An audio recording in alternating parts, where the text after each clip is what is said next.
चलिए बच्चों, आज हम लोग कुछ बेसिक ट्रिक्स पर बात करेंगे, कुछ पर्टिकुलरली ट्रिक्स जो यूज़ करनी है और टेक्निक्स छोटी मोटी और जो कि फिजिक्स में काम आएंगी। प्लस इसके साथ ही हम लोग आज बेसिक ज्योमेट्री की तरफ भी चलेंगे, कुछ चीज़ें बेसिक ज्योमेट्री की भी जानेंगे। 1 बाय 1 करके हम लोग बेसिक ज्योमेट्री के बारे में जानेंगे, क्योंकि ट्रिग्नोमेट्री की काफ़ी चीज़ें हम लोगों ने जान ली हैं, ठीक है ना। ओके, जो कि हमें यूज़ करनी थी। अच्छा, जैसे देख लेते हैं कि एक अपने पास एक ट्रिक होती है क्या कि किसी फंक्शन का अपने पास में मान लो पीरियड मालूम है। जैसे मान लो अपने को पीरियड मालूम है साइन थीटा का। साइन थीटा का पीरियड क्या होता है? साइन थीटा का पीरियड क्या होता है भाई? क्या होता है बच्चों? साइन थीटा का पीरियड होता है 2 पाई। क्या होता है? 2 पाई। तो साइन थीटा का पीरियड हो गया 2 पाई, हम जानते हैं। हमसे अगर ये बोला जाए कि जैसे मेरे को साइन 3 थीटा का पीरियड बताना है। किसका पीरियड बताना है? साइन 3 थीटा का पीरियड मुझे बताना है। साइन थीटा का मुझे पता है। तो बेसिकली हुआ क्या, यहाँ पे थीटा को रिप्लेस कर दिया गया किससे? 3 थीटा से। तो इस चीज को समझने के लिए हम ऐसे समझते हैं कि अगर मेरे को एफ थीटा का पीरियड पता है,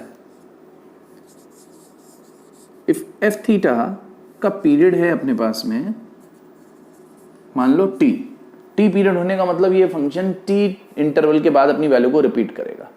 टी इंटरवल के बाद क्या करेगा? अपनी वैल्यू को रिपीट करेगा। अगर इसका पीरियड मेरे पास टी है और मेरे से अगर ये पूछा जा रहा है ए थीटा का पीरियड, तो ए थीटा का पीरियड होगा टी बाई ए। जितना मल्टीपल होता है ना एंगल में, अगर एंगल रिप्लेस किया जा रहा है तो वो पीरियड चेंज हो जाएगा, ठीक है, टी बाई ए हो जाएगा। इसका मतलब इसका पीरियड क्या हो जाएगा? पर्टिकुलरली साइन थीटा का क्या होता है? 2 पाई होता है, और यहाँ पर मल्टीपल कितना हुआ एंगल? 3, तो क्या हो जाएगा? 2 पाई बाई 3। 2 पाई बाई 3 के डिफरेंस पे, 2 पाई बाई 3 का मतलब कितना हो गया? 120 डिग्री के डिफरेंस पे साइन 3 थीटा अपनी वैल्यू को क्या करेगा? रिपीट करेगा, ठीक है ना। ओके, तो ऐसा सबके साथ में हो सकता है। जैसे मान लो कि अपने पास में कोई क्वेश्चन आ गया tan 8 थीटा, इसका पीरियड बताना है, ठीक है ना। तो पहले सोचो tan थीटा का पीरियड क्या होता है? सोचो tan थीटा का पीरियड क्या होता है? tan थीटा का पीरियड होता है पाई। tan थीटा का पीरियड क्या होता है? पाई। तो tan थीटा का पीरियड हो गया पाई। tan थीटा का पीरियड क्या हो गया? हो गया पाई। और अपने को किसका निकालना है? अपने को निकालना है tan 8 थीटा का। तो tan 8 थीटा का पीरियड क्या होगा? पाई बाई 8 होगा। क्या होगा? पाई बाई 8 होगा, ठीक है ना। ओके, इसी तरह से चलो हम एक और क्वेश्चन कर लेते हैं। जैसे मेरे को ये बोला जाए कि 2 cos थीटा का पीरियड बताओ, तो क्या मैं 2 से डिवाइड करूंगा? नहीं। एक्चुअल में यहाँ बेसिक फंक्शन का नेचर चेंज नहीं हो पा रहा है। बेसिक फंक्शन का नेचर इट मीन्स टू से हमने एंगल जो लिया वो तो थीटा ही है, उसमें हम 2 3 मल्टीप्लाई करें नहीं। इसका पीरियड क्या होगा? इसका पीरियड वही होगा जो कि कॉस का होता है। कितना? 2 पाई। लेकिन अगर इसी जगह क्या होता? cos ऑफ 2 थीटा, तो फिर इसका पीरियड क्या आता? सोचें, अगर cos ऑफ 2 थीटा होता, अगर cos ऑफ 2 थीटा होता तो इसका पीरियड क्या आता? तो इसका पीरियड आता 2 पाई बाई 2। मतलब कितना? पाई। क्योंकि एंगल में चेंज आ गया। किस में चेंज आ गया?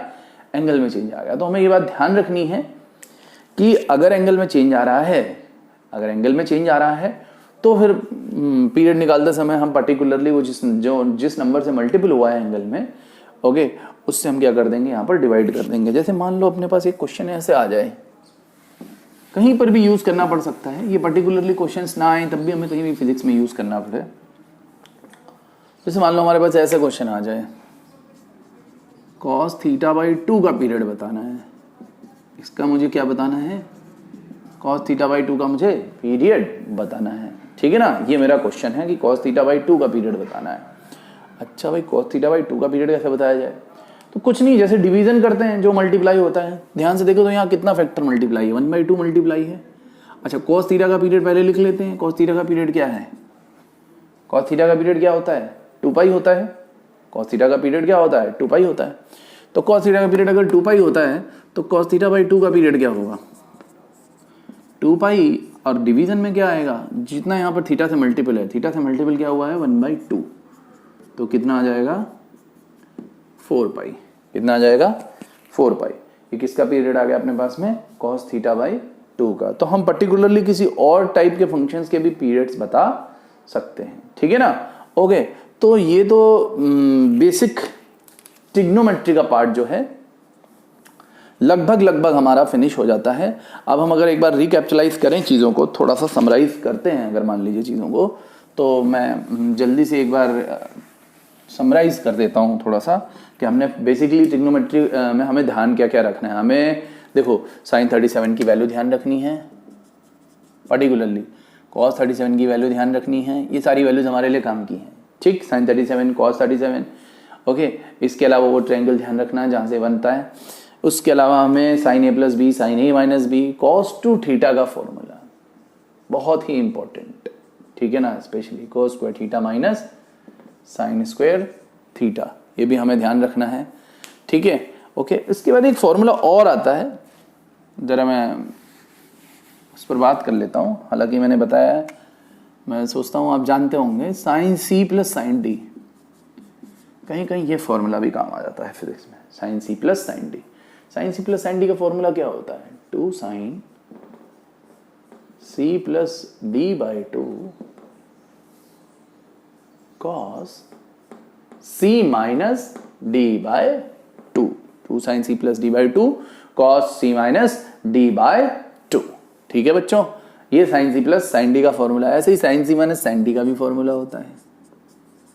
Sign C minus sine D का फॉर्मूला क्या होता है भाई, कॉस साइन में आ जाता है, साइन कॉस में आ जाता है, 2 cos C plus D by 2 sine C minus D by 2। ये फॉर्मूला है किसका, sine C minus sine D का, okay. Sine C minus sine D का फॉर्मूला हो गया। अब अपने पास cos C plus cos D का भी फॉर्मूला होता है, 2 cos C plus D by 2 cos C minus D by 2, ये cos C plus cos D का फॉर्मूला होता है, ठीक है बच्चों। ये बातें हो गई बेसिक ट्रिग्नोमेट्री की, ठीक। अब धीरे धीरे कोऑर्डिनेट ज्योमेट्री के बेसिक्स को भी समझेंगे वन बाय वन। तो जैसे कोऑर्डिनेट ज्योमेट्री के बेसिक की अगर हम बात करें, तो बहुत बेसिक लेवल पे बात करें तो कोऑर्डिनेट आप जानते ही हैं, ये फर्स्ट सेकंड थर्ड और फोर्थ। इसमें एक्स और वाई दोनों पॉजिटिव होते हैं, इसमें एक्स पॉजिटिव होता है, वाई भी पॉजिटिव होता है, इसमें एक्स भी निगेटिव होता है, वाई पॉजिटिव होता है, इसमें और ये एक्स पॉजिटिव वाई निगेटिव, ये ओरिजिन होता है, ये प्लस एक्स एक्सिस होता है, ये प्लस वाई होता है, ये माइनस एक्स होता है और ये माइनस का वाई होता है, ठीक है ना, ओके। ये तो बहुत बेसिक लेवल की बात हो गई। अच्छा, अब हमें सबसे पहले बेसिक कोऑर्डिनेट में क्या क्या चीजें जाननी होंगी। डिस्टेंस फॉर्मूला सब जानते हैं वैसे, डिस्टेंस फॉर्मूला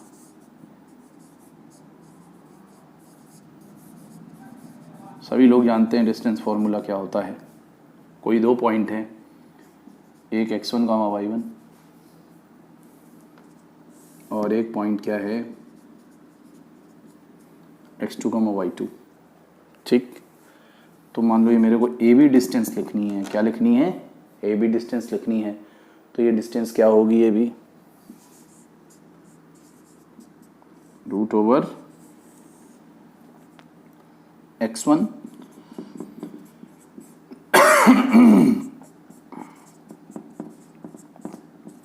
माइनस x2 का whole square plus y1 minus y2 का होल स्क्वायर। मैं चाहूँ तो रिवर्ट भी कर सकता हूँ, मतलब x2 माइनस x1 कर सकता हूँ, यहाँ पे y2 माइनस y1 कर सकता हूँ, ठीक है ना, ओके। ये क्या है, ए बी के लिए डिस्टेंस फॉर्मूला। इसी तरह से हमने मिड पॉइंट का फॉर्मूला लिखना भी सीखा होगा कि जैसे अपने पास में ये पॉइंट है x1 कामा y1 और ये क्या है x2 कामा y2, इसका जो मिड पॉइंट है उसका कोऑर्डिनेट क्या होगा,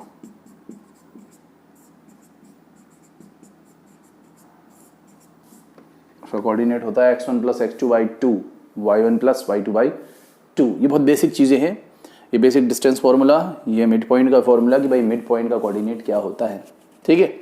और ये क्वाड्रेंट का सीन कि कौन से क्वाड्रेंट में कौन कौन पॉजिटिव और कैसे कैसे निगेटिव होता है। हालांकि हमने जब साइन के कर्व किए थे तो वहाँ पर भी हमने यूटिलाइज किया था इस प्रॉपर्टी को, तो हमने वहाँ पर भी यूज़ किया था, ठीक है, ओके। बाकी ये डिस्टेंस का फॉर्मूला है। जैसे मान लो मेरे को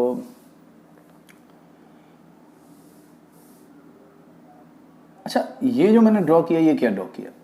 ये मैंने ड्रॉ किया एक स्ट्रेट लाइन। क्या ड्रॉ किया है? Straight line. कोई भी स्ट्रेट लाइन, देखो ये भी स्ट्रेट लाइन, ये भी क्या है? Straight line. ये क्या है? ये लाइन है, बट ये कर्व्ड लाइन है। कैसी लाइन है? Curved line. ओके, ये कैसी है? Straight line. फिजिक्स में अपने को दोनों तरह की चीजें काम आएंगी, ठीक। हमें ये पता होना चाहिए कि इसको मैथमेटिकली कैसे लिखते हैं। मतलब ये जो स्ट्रेट लाइन दिख रही है, मैथ्स में क्या इक्वेशन लिखी हुई होगी जो हम कहेंगे कि वो स्ट्रेट लाइन है? मैथमेटिकली क्या इक्वेशन होगी जो हम ये कहेंगे कि हाँ भाई ये तो स्ट्रेट लाइन को रिप्रेजेंट कर रही है, ठीक है। इसमें मतलब कहीं ना कहीं इक्वेशन से फिगर्स को पहचानना भी हमें आना चाहिए। जैसे मैंने ये बनाया एक फिगर, ये क्या है? This is what? This is about circle. तो इसकी इक्वेशन भी हमें पता होनी चाहिए। स्ट्रेट लाइन, इसकी इक्वेशन भी हमें क्या पता होनी चाहिए? हाँ, इन दोनों की बेसिक इक्वेशंस हमें पता होनी चाहिए। ओके, जैसे फिजिक्स में कुछ चैप्टर्स है, सर्कुलर मोशन में ये काम आ जाता है, ठीक है।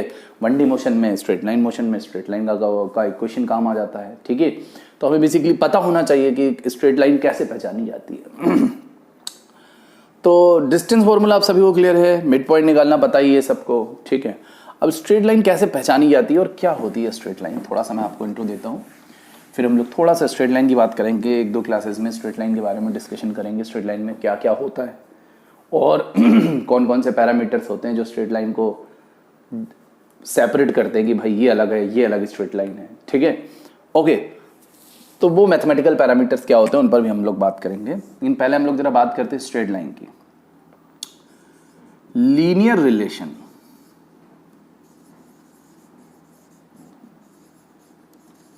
Between x and y is straight line. मतलब आप समझते हैं, 2 वेरिएबल है, जैसे मान लीजिए एक x है और एक क्या है? y है। इन दोनों में जो लीनियर रिलेशन होगा, कैसा रिलेशन? कैसा रिलेशन?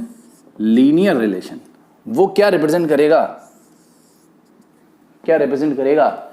स्ट्रेट लाइन रिप्रेजेंट करेगा। मतलब अगर x और y के बीच में लीनियर रिलेशन है तो वो क्या चीज है? जब ग्राफिकली उसको बनाया जाएगा तो वो क्या होगा? स्ट्रेट लाइन होगा। अब हम ये समझेंगे कि लीनियर रिलेशन क्या होता है, what the linear relation. Okay, हालांकि आप लीनियर रिलेशन के बारे में जानते होंगे, लीनियर, क्वाड्रेटिक, इस तरह के रिलेशंस को आप पहले से जानते होंगे, but we will discuss about that also. Okay, so अभी बेसिकली हम क्या समझ रहे हैं कि स्ट्रेट लाइन अगर है तो वो क्या होगा? एक लीनियर रिलेशन होगा। किसके बीच में? तो ये 2 वेरिएबल्स x और y के बीच में। अब हम लोग नेक्स्ट क्लास में स्ट्रेट लाइन की बेसिक प्रॉपर्टीज को डिस्कस करेंगे, जिससे कि हम फिजिक्स में इसको यूज कर सकें। देन आफ्टर हम लोग सर्किल की बेसिक प्रॉपर्टीज को डिस्कस करेंगे, जिससे कि उसे हम लोग फिजिक्स में इस्तेमाल में ले सके, ठीक है ना। ओके।